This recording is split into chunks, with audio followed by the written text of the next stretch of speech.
more urgency on the hey, where are you going? Okay. Right? Even though you've been a total jerk to him, you really don't want him to leave you right now. John, really nice building of your irritation as repeating who you are and where you're from. Okay. That was building in a really great way. And then Cody, make sure we hear the word Sphinx, or else we have no idea what's happening. It's a strange light, man. That's really funny, but only if we hear the word. It got a little warbled in your drunken mumbling tonight. Like, I knew what it was, but if I hadn't heard it before, I'm not sure. So, yeah, just make sure we get that so that it plays out. Cool. Tears of joy and relief on your living room couch if he perused it to you, Cunningham.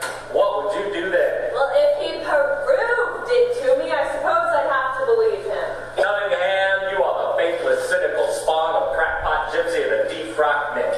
Yet you just told me that Jesus Christ would have you on your knees in 3 minutes. A question? If the truth really does set us free, then what is it, Your Honor, that is progressively precluding your capacity to respond to the call of that truth? Because, if you ask me, 150 years suggest that you're moving not closer, but further and further away from it every day. This is not a made-up story.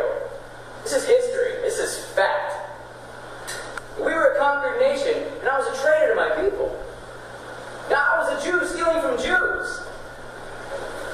According to our laws, I was a sinner and a traitor. I was unclean and unfit to be gazed upon. That you think will draw the public?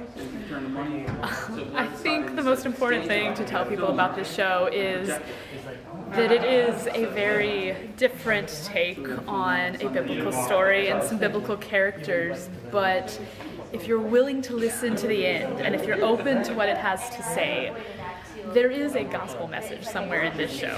I think there's also something in this show for someone who doesn't believe in a God. I think whatever you believe, there's something in this show that'll let you walk out of the theater with more questions than you walked in with. And I think that is what theater should be doing.